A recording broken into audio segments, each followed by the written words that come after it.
शिक्षक कहिल्यै निदाउँदैनन्। शिक्षक ऊर्जाशील छन्। कर्मले भरिएका हातहरू चलिरहन्छ निरन्तर सिकाइका खातिर। तपाईका नवीनतम कार्यहरूको सृजनशील पौरखलाई उजागर गर्न नेपाल राष्ट्रिय शिक्षक संगठन तपाईहरू बीचमा आउँदैछ। एकताको गौरवगान, एकताको गौरवगान।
नमस्कार। आज हामी ज्योति माध्यमिक विद्यालयको प्राङ्गणमा आइपुगेका छौँ।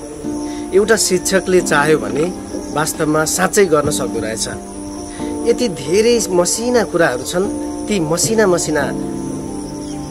नन कस्ट मेटेरियलबाट पनि शिक्षण सिकाइका लागि धेरै सामग्री तयार पार्न सकिँदो रहेछ। सिद्धान्तका बाक्ला ठेलीहरू पल्टाइरहनु भन्दा पनि हामीले वास्तविक यथार्थ धरातलमा त्यस्ता प्रयोगहरू कतिको भएका छन् त।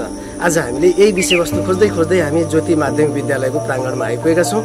आज हामी यहाँहरूलाई ज्योति माध्यमिक विद्यालयले तयार पारेका म्याथ ल्याब र सोसल ल्याबमा हामी यहाँहरूलाई पुर्याउनेछौँ र यो विद्यालयसँग सम्बन्धित विभिन्न इनोभेटिभ कामहरूमा के कस्ता प्रयासहरू भएका रहेछन् हामी ती दृश्यहरू यहाँहरूलाई देखाउनेछौँ। र ती दृश्यहरूको साथमा रहनुहुनेछ हाम्रै टोलीका सहकर्मी सुभाष खनाल।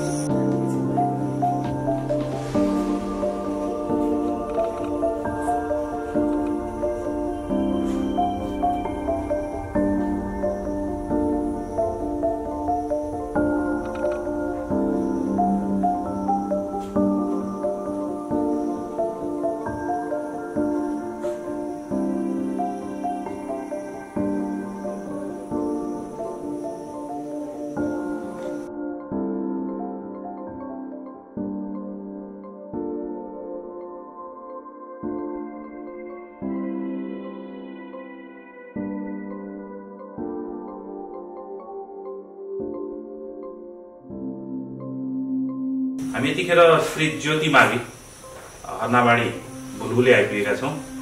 यहाँ का शिक्षक गणित विषयका शिक्षक भूपेन्द्र चौलागाईले जिल्लामै पहिलो म्याथ गणितको ल्याब निर्माण गर्नुभएको छ, प्रयोगशाला निर्माण गर्नुभएको छ। यसै विद्यालयमा सोसल अथवा सामाजिक विषयको पनि अनिवार्य सामाजिक विषयको पनि नमुना पहिलो जिल्लाको नमुना पहिलो ल्याब निर्माण भएको छ।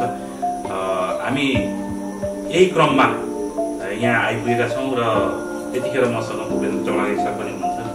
तपाईँलाई स्वागत पनि गरेँ र अलिकति तपाईँले यो खालको काम गर्नुभयो ज्योतिमाविमा आइसकेपछि होइन, यो मोटिभ भन्नु मतलब तपाईँलाई यो कुरा गरौँ यसरी चाहिँ होइन यो ल्याब निर्माण गरौँ भन्ने खालको प्रेरणा चाहिँ कसरी पाउनुभयो, केबाट प्रेरित हुनुभयो? धन्यवाद सर।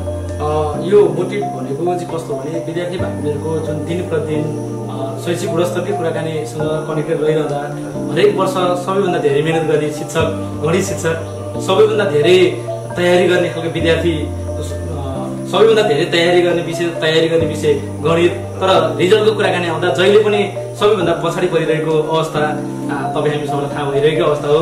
त्यसले गर्दा त्यही विषयवस्तुलाई समेटेर विद्यार्थी भाइ बहिनीलाई कम्तीमा कन्सेप्ट क्लियरबाटै जान पाइयो, हरेक मेटेरियल बेसबाट उनीहरूलाई कनेक्ट गर्न सक्यो भने अझ सहजीकरण हुन्छ र अझ रिजल्टलाई अर्थात् शैक्षिक गुणस्तरले उकास्न सकिन्छ भन्ने कन्डिसन लागेर पछिल्लो चरणमा हरेक विषय जुन च्याप्टर पढाइन्छ त्यो च्याप्टरलाई कन्सेप्ट क्लियर गराउनलाई त्यो विषयवस्तुसँग के सम्बन्धित छ त शैक्षिक सामग्री, त्यो शैक्षिक सामग्रीलाई पहिला सुरु सो गरौँ, विद्यार्थी भाइ बहिनीलाई नै इन्गेज गराएर सिकाउने काम गरौँ र कन्सेप्ट क्लियर गरेपछि त्यो सिकाइ के हुन्छ दीर्घकालीन हुन्छ भन्ने कन्सेप्ट आएर छुट्टा छुट्टै मेटेरियल बनाउँदै गयो। अन्तिममा यो सबै कलेक्सन देखामा राख्न पायो भने एउटा राम्रो ल्याब बन्ने भयो होइन।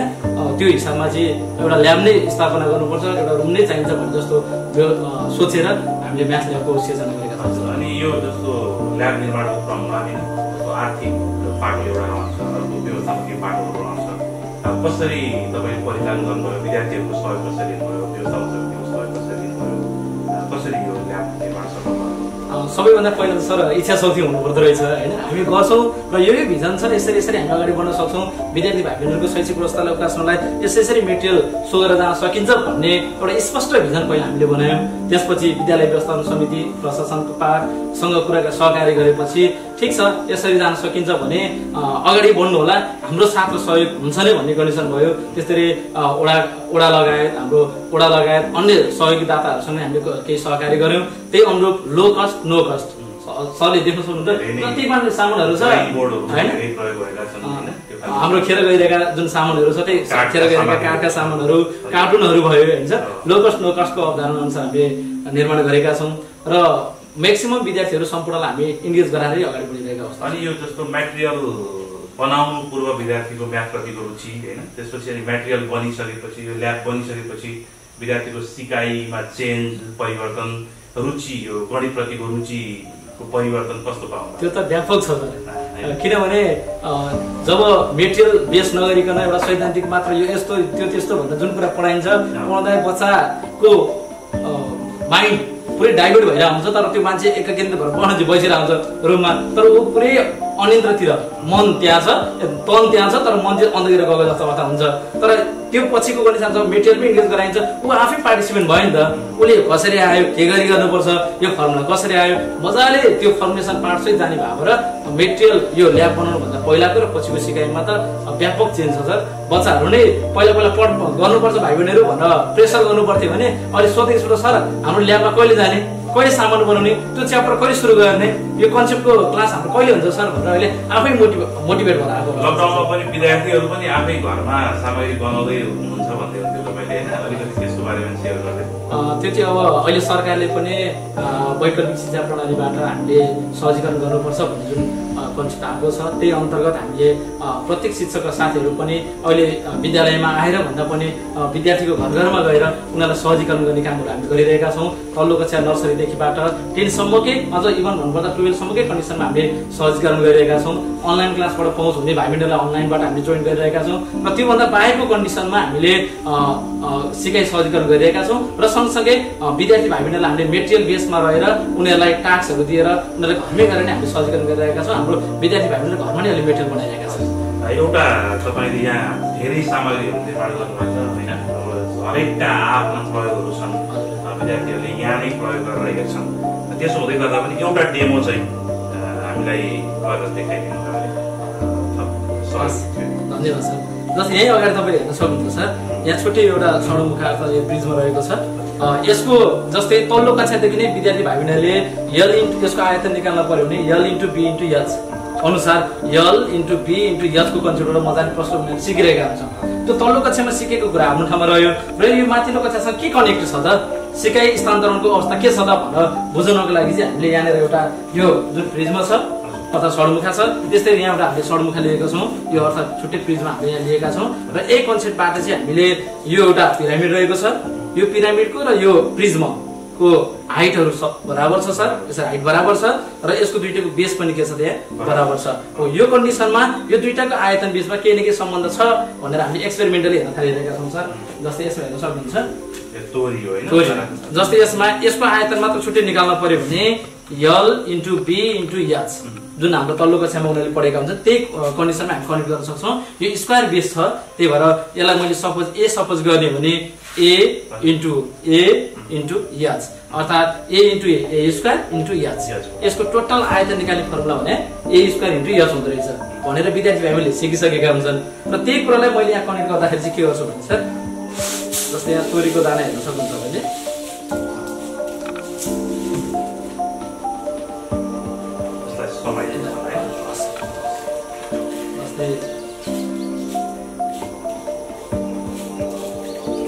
वन टाइम्स भयो सर एक खनाइदिउँ सर।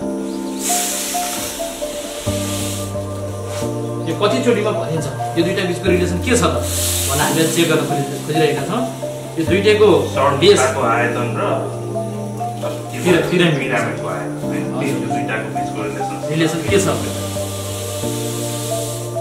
जस्तै हामीले दुईचोटि खनायौँ सर। यसमा दुई भाग हाल्दा पनि यहाँ भरिएको छैन, अब तीन भाग हाल्दा के हुन्छ हामी चेक गर्दैछौँ।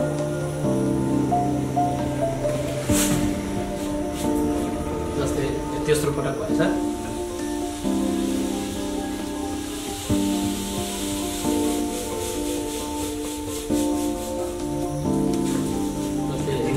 तीनचोटि हाल्दा ठ्याक्कै भयो। यसको मतलब यसको आयतन ए स्क्वायर इन्टु एच हुन्छ भने यसको तीन भागको एक भागसँग बराबर हुनै पर्यो। 1/3 ए स्क्वायर इन्टु एच। विद्यार्थीहरूलाई यसरी प्रत्यक्ष गरेर सिकाउँदाखेरि तुलनात्मक रूपमा थ्योरिटिकल्ली बोर्डमा सूत्र लेखेर सिकाएको भन्दा धेरै सूत्र लेखेर गर्दा उनीहरूको मस्तिष्क त्यहाँ जान्छ तर मस्तिष्कमा दीर्घकाल हुँदैन, भिजुलाइज हुँदैन। तर यो त भिजुलाइज गरेर सरले यसरी तीनचोटि खनाउनु भयो, मैले तीनचोटि खनाएँ, तीनचोटि खनाउँदा ठ्याक्कै भरियो भन्ने त छुट्टै कन्सेप्ट भयो नि। यही कुरालाई हामीले अझ रिकल गराउन यस्तो नै गरेका छौँ सर। यसको यो जत्रो पिरामिड छ त्यत्रै पिरामिड छुट्टै बनाएका छौँ सर। तीनवटा छुट्टै हामीले यसरी बनाएका छौँ र यो तीनटा पिरामिडकोलाई एक ठाउँमा कम्बाइनिङ गर्ने भने अहिलेको जुन प्रिज्म अर्थात् षड्मुखा बनाएको थियो त्यो के रिलेसन हुन्छ जस्तै हेर्न सक्नुहुन्छ हजुरले। यसरी फोल्ड हुन्छ सर यहाँनिर, यो यतातिर आयो यो यतातिर गयो सर, षड्मुखा बन्यो। त्यसपछि यो षड्मुखाको आयतन भने त्यही L into be into H, L into be into H. यो स्क्वायर बेस छ, त्यसो भए यो ए इन्टु एच गर्दा ए स्क्वायर इन्टु एच। त्यसो भए यो टोटलको ए स्क्वायर इन्टु एच हुन्छ भने यहाँ त जम्मा कतिवटा पिरामिड छ सर? तीनवटा छ नि त। त्यसमा एउटा पिरामिड कति हुनु पर्यो त? 1/3 ए स्क्वायर इन्टु एच हुने भयो। हस्, धन्यवाद तपाईलाई यो जानकारी प्रस्तुत गर्न। Thank you sir.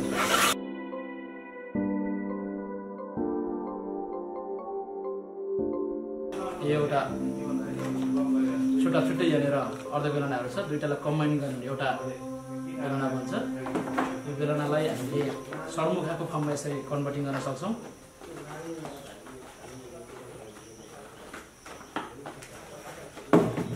यसरी षड्मुखा बन्छ। त्यसपछि यसको टोटलको आयतन भनेको l into be into H. यो यल भयो, एच छ, यो पाइआर इन्टु आर गर्दा pi r into r, pi r square into h अर्थात् बेलनाको आयतन पाइआर स्क्वायर एच हुन्छ।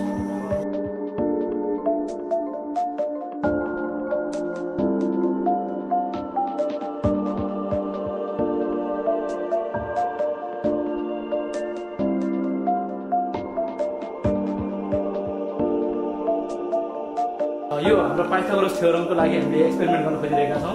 जस्तै यसलाई हामीले बी सपोज गर्ने भने यो बी इन्टु बी स्क्वायरको सेपमा छ, यो बी सपोज गर्ने भने बी इन्टु बी स्क्वायरको सेपमा छ, यो एच हुने भने एच इन्टु एच स्क्वायरको सेपमा छ। अब यसबाट हामीले पाइथागोरस थ्योरमले P square plus be square बराबर एच स्क्वायर हुन्छ जुन भनिरहेको छ त्यही कसरी हुन्छ भनेर हामीले त्यो राइट एक्सपेरिमेन्ट हुन्छ हुँदैन भनेर हामी चेक गर्न खोजिरहेका छौँ। यो दुईटा भरिएको छ, यसको मतलब p square plus be square total छ। यसलाई हामी यसरी राउन्डिङ गर्न सक्छौँ। तोरीको दाना राखेको छ यसमा।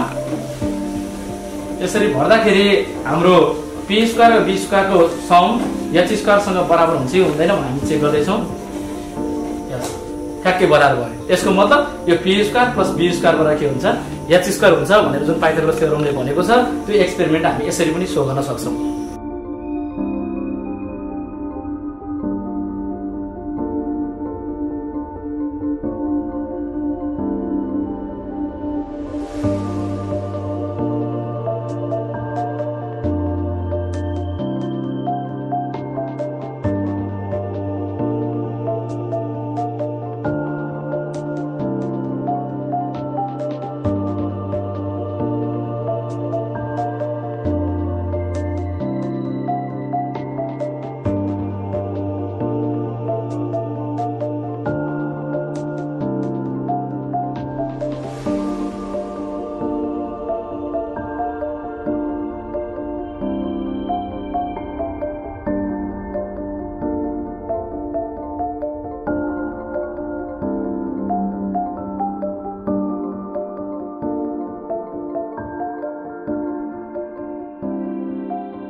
भनिन्छ विद्यालयमा शैक्षिक सामग्रीहरू निर्माण गर्नको लागि लागत पैसा खर्च हुन्छ अथवा आर्थिक रूपमा व्ययभार पर्छ, त्यसकारणले विद्यालयले वास्ता गर्दैन भनेर भन्ने गरिन्छ।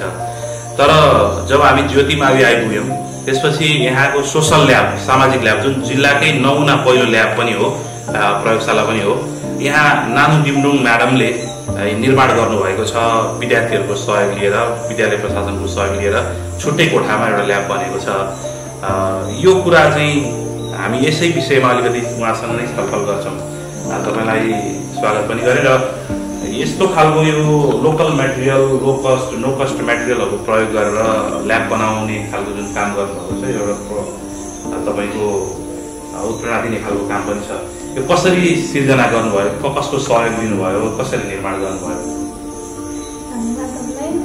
अब हाम्रो विषय सोसल भएको हुनाले सामाजिक विषयलाई जहिले पनि भाषाको विषय हो, कक्षामा यो डिस्क्राइब गरेको घरमा, भाषण गरेको घरमा यो पढाइ हुन्छ, यो सजिलो विषय छ, सहजै पास हुन्छ भन्ने खालको जुन हाम्रो पुरानो कन्सेप्ट छ, त्यसलाई चिर्नको लागि हामीले विगतको रिजल्टहरू हेऱ्यौँ। एसईको हेर्दाखेरि हो आफैमा गाह्रो छ म्याथ, इङ्ग्लिस, साइन्स सब्जेक्टहरू होइन, तर त्यति हुँदाहुँदै पनि त्यो सब्जेक्टहरूमा भन्दा पनि सोसलमा अझै पनि विद्यार्थी राम्रोसँग पास गर्न नसकेको, पछाडि परेको जुन रिजल्टहरूलाई हेर्दाखेरि अब सामाजिक विषय भनेको हामी समाजमा बस्छौँ, तर विषय जति भन्नलाई सजिलो छ, जति भाषाको विषय भन्न सजिलो छ, त्यति नै त्यो बुझाउनको लागि गाह्रो छ। विद्यार्थीलाई चाहिँ त्यो वस्तु बुझाएर त्यसको बारेमा कन्सेप्ट दिएर त्यसलाई विश्लेषण गर्न धेरै गाह्रो छ। त्यही भएको हुनाले त्यसरी चाहिँ हुँदैन। अब हाम्रो पनि जुन रियालिया छ, त्यो जुन वास्तविकता वस्तु छ, त्यसलाई देखाएर त्यसलाई कन्सेप्ट बसाएर अनि डिस्क्राइब गर्नुपर्छ भनेर मैले चाहिँ एकदमै लो कस्टमा त्यो कन्सेप्ट ल्याएर, अनि मेरो साथीहरू हुनुहुन्छ, सोसल टिम हुनुहुन्छ होइन, हामीले चाहिँ छलफल गऱ्यौँ। स्पेसली निमाविको निर्जना सापकोटा म्याम हुनुहुन्छ होइन, हामीले चाहिँ एकदमै कन्सेप्टहरू चाहिँ सेयर गऱ्यौँ। होइन म्याम, हामी यसरी नबसौँ, हामीले चाहिँ त्यसै पनि हाम्रो विद्यालय राम्रो ज्योति, हाम्रो ज्योति भन्ने जुन नारामा अगाडि बढिराखेको छ, हामी पनि केही गरौँ, हामी पनि सक्छौँ, हामीलाई खासै त्यति धेरै खर्च लाग्दैन। हामीले चाहिँ यही स्थानीय ठाउँमा उपलब्ध भएको सामग्रीहरूको प्रयोग गरेर हाम्रो विषयवस्तु जुन करिकुलम बेस्डमा जुन सिलेबस अनुसारको सब्जेक्ट म्याटरसँग रिलेटेड भएको हामी चाहिँ मटेरियलहरू बनाउन सक्छौँ, अनि विद्यार्थीहरूलाई पनि एक्टिभ बनाउन सक्छौँ। र त्यो अनुसारले विषयवस्तु बुझाउँदै उनीहरूलाई चाहिँ यो सामाजिक विषयमा अझै पोख्त बनाउन हामी चाहिँ प्रयास गर्न सक्छौँ भनेर हामीले चाहिँ एकदमै म्याडमहरूको टिम बन्नुभयो होइन, यो स्कुलमा सोसल पढाउने निमावी तहको, मावि तहको म्याडमको टिम बन्नुभयो, त्यसपछि बनाउनु भयो। विद्यार्थीहरूको पनि सहयोग लिनु? विद्यार्थीको एकदमै सहयोग लियौँ, किनभने उनीहरूलाई बुझाउनुपर्छ होइन। हामीले अब सामाजिक विषय भनिसकेपछि जियोग्राफीका कुराहरू आउँछन्, हिस्ट्रीका कुराहरू आउँछन् होइन, त्यसपछि गएर हाम्रो कलाको, संस्कृतिको कुराहरू आउँछन्। त्यसैले अब हामी चाहिँ वाद्यवादनको कुरा गर्छौँ, हामी सारङ्गी भन्छौँ होइन, पुरानो सामग्रीहरू पनि सारङ्गी भन्छौँ। सारङ्गी देखेको हुँदैन, कस्तो हुन्छ भनेर थाहा हुँदैन, हामी चाहिँ खालि रटाउने मात्रै लाग्छौँ, तर वास्तवमै सारङ्गी बनाइसकेपछि सारङ्गी यस्तो हुन्छ। अनि वास्तुकलाको कुराहरू गर्छौँ होइन, हामी चाहिँ वास्तुकलामा चाहिँ शिखर शैली भन्छौँ, स्तूपा शैली भन्छौँ होइन, त्यस प्यागोडा शैली भन्छौँ। त्यो भाषा मात्रै पढेर हुन्छ, वास्तवमा प्यागोडा शैली कस्तो हुन्छ भन्ने कुरा थाहा हुन्छ। अब हामीले वास्तुकला पढाउने बेलामा चाहिँ हामी चाहिँ स्तूपा शैली भनेर भाषा मात्रै पढाउँछौँ होइन, स्तूपा शैली कस्तो हुन्छ भन्दाखेरि यसरी देखाएर यस्तो हुन्छ कि स्तूपा शैली, अनि प्यागोडा शैली यस्तो हुन्छ, अनि शिखर शैली यस्तो हुन्छ भनेर हामीले देखाउन सक्यौँ भने उनीहरू चाहिँ कन्सेप्ट क्लियर हुन्छ। त्यसपछि गएर उनीहरूले त्यो डिस्क्राइब गर्न सक्छन् होइन। सोसलको त स्पेसली विषयवस्तु चिनाउने, त्यसपछि गएर डिस्क्राइब गर्न सक्ने क्यापासिटी बनाउने हो।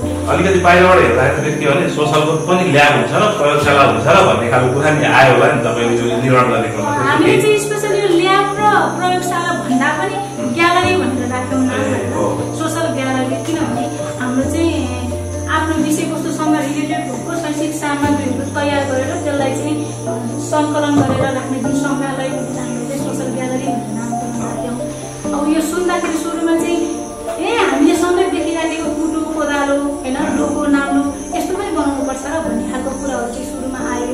तर हामीले मेहनत गरिसकेपछि, बनाइसकेपछि, अनि जुन निरीक्षणमा आउनुहुने अभिभावकहरू जुन हामीले यो चाहिँ उद्घाटन गऱ्यौँ, त्यतिखेर चाहिँ एकदमै वा भन्ने भयो। अहिले सबैबाट एप्रिसिएसन पाउनु भएको छ, सबैले चाहिँ यो राम्रो मान्नु भएको छ। धन्यवाद।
चाहिँ एउटा पाटो चाहिँ बच्चालाई यहीँबाट बच्चाले इनिसिएटिभ कन्सेप्टको कन्सेप्ट गरेर अर्को पाटो चाहिँ के हो भन्दाखेरि बच्चालाई अलिकति आफू कति चाहिँ बढे अब आजभन्दा 1 महिना पछाडि कति बढे भन्ने खालको त्यो खुल्दुली पनि आएर आफैले हाइट पनि मेजर गर्यो त्यसको लागि चाहिँ एकदम उपयुक्त छ भनेर हामीले यो ट्राई गरेका हौँ यो चाहिँ बच्चाले ढोका खोल्दाखेरि अब यो अहिले लागेको ढोका ठ्याक्कै 0 डिग्रीमा छ त्यसपछि कति डिग्रीको ढोकामा कति डिग्रीमा खोलिदियो प्रोटेक्टरलाई बच्चाले आफैले भरि बोर्डमा सिकाउनुभन्दा यसरी सिकाउँदा उपयुक्त हुन्छ भनेर हामीले यो चाहिँ अब प्र्याक्टिस गरे हौँ एङ्गलको कन्सेप्ट बच्चा ढोका खोल्दाखेरि पनि सिक्ने भयो खोल्दाखेरि कन्सेप्ट क्लियर भयो त्यसको लागि चाहिँ हामीले गरेको हस् धन्यवाद